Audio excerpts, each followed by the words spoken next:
حضور کے بعد امیر، حضور صلی اللہ علیہ وسلم کے بعد خلیفہ امیر، امارت ہی اصل ہے۔ آپ کہتے ہیں میری سنت اور میرے بعد جو امیر ہوں گے ان کی سنت، امیر کی سنت۔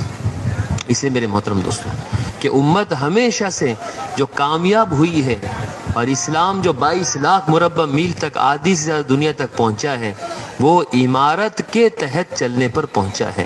اور آخر میں جو سب سے بڑا فتنہ دجال کا آئے گا، اس دجال کے فتنے کا بھی جو خاتمہ ہوگا وہ بھی امت جب امارت کے تحت کام کرے گی، ایک امیر کے تحت کام کرے گی تو اللہ کی مدد آئے گی اور دجال کا فتنہ بھی ختم ہوگا۔ حضرت عمر کے زمانے میں 22 لاکھ مربع میل تک اسلام پہنچا کہ امارت کے تحت، امیر ہے حضرت عمر رضی اللہ، ایک مرکز ایک امیر۔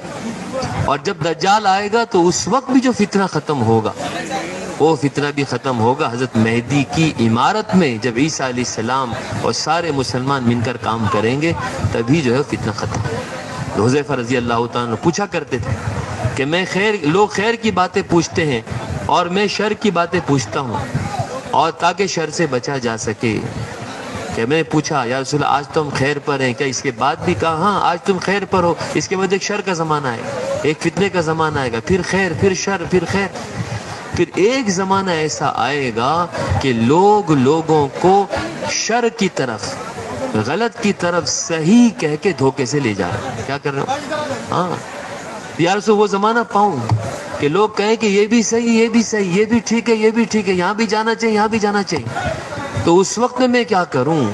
تو اللہ کے نبی صلی اللہ علیہ وسلم نے فرمایا کہ تم اس بات کی تلاش کریں، یہ بھی صحیح، یہ بھی صحیح، دونوں جگہ، کہ ایسا نہ کرنا، بلکہ ایسا نہ کرنا، بلکہ تم دیکھنا کہ مسلمانوں کی ایک ایسی جماعت جس کا ایک امیر ہو، تم اس کے ساتھ ہو جاؤ۔ امارت ہی اصل ہے۔ آج اگر حذیفہ رضی اللہ تعالیٰ اپنے قبر سے اٹھ کر آ جائیں اور دنیا میں جو فتنہ اس وقت میں چل رہا ہے تو آپ بتائیں کہ اس حدیث کی روشنی میں حذیفہ رضی اللہ تعالیٰ امارت کے ساتھ ہوتے ہیں کسی اور کے ساتھ ہوتے ہیں؟ عالمی امیر حضرت امام سعد صاحب اور عالمی مرکز اس جماعت کے ساتھ ہوتے ہیں یا کسی اور کی طرف ہوتے ہیں؟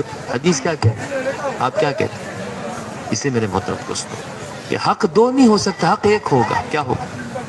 حق ایک ہوگا، حق ایک ہوگا۔ اسے حق کی طرف آئیں گے، یہ مداہنت ہے کہ یہ بھی صحیح، یہ بھی صحیح، یہ بھی صحیح، یہ بھی صحیح، ایسا نہیں ہوگا۔ ایک صحیح ہوگا، ایک حق پر ہوگا، اور اللہ جل شانہ اس امت کو بڑی تعداد میں لمبے وقت کے لیے کبھی بھی کسی گمراہی پر مجتمع ہونے نہیں دیں گے، ہونے نہیں دیں گے۔ اسے میرے محترم دوستوں کہ جم کر اس اجتماع کی محنت میں لگنا